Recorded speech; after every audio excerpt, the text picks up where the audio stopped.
ಅನಂತ್ ಅಂಬಾನಿಯವರ ಹೆಸರನ್ನು ಯಾರು ತಾನೇ ಕೇಳಿಲ್ಲ. ಆದರೆ ಇತ್ತೀಚೆಗೆ ಅವರು ಜಾಸ್ತಿ ಸುದ್ದಿಯಲ್ಲಿರೋದು ವನತಾರಾ ಎಂಬ ಸಂಸ್ಥೆಯ ಮೂಲಕ.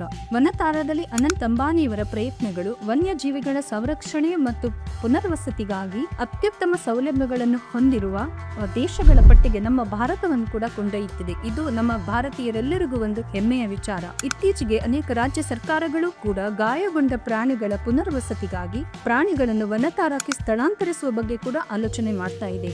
ಮತ್ತು ಇತ್ತೀಚೆಗೆ ಸೈಟ್ ಅಧಿಕಾರಿಗಳು ಕೂಡ ವನತಾರಾದಲ್ಲಿ ವನ್ಯಜೀವಿಗಳ ಸಂರಕ್ಷಣೆಗಾಗಿ ಕೈಗೊಂಡಿರುವ ಕ್ರಮಗಳನ್ನು ಕೂಡ ಮುಕ್ತಕಂಠದಿಂದ ಶ್ಲಾಘಿಸಿದ್ದಾರೆ. ಮತ್ತು ಅನಂತ್ ಅಂಬಾನಿಯವರು ಇತ್ತೀಚೆಗೆ ವನತಾರಾದಲ್ಲಿ ಆನೆ ಆಸ್ಪತ್ರೆಯನ್ನು ಕೂಡ ಸ್ಥಾಪಿಸಿದ್ದಾರೆ ಮತ್ತು ಯುವ ಜನತೆಗೆ ಕಾಡು ಪ್ರಾಣಿಗಳೊಂದಿಗೆ ನಿಕಟ ಸಂಪರ್ಕದಲ್ಲಿರುವಂತೆ ಕೂಡ ಕರೆ ನೀಡಿದ್ದಾರೆ. ಮತ್ತು ಜಿಯೋ ಹಾಟ್ಸ್ಟಾರ್ನಲ್ಲಿ ಇತ್ತೀಚೆಗೆ ಕಾಡು ಪ್ರಾಣಿಗಳ ಕುರಿತಾದ ಶೈಕ್ಷಣಿಕ ತಿಳುವಳಿಕೆಯನ್ನು ನೀಡುತ್ತಿರುವ ವಿಡಿಯೋಗಳು ಯುವ ಜನತೆಯಲ್ಲಿ ಟ್ರೆಂಡಿಂಗ್ ಆಗುತ್ತಿರುವುದು ಒಂದು ಹೆಮ್ಮೆಯ ವಿಷಯ.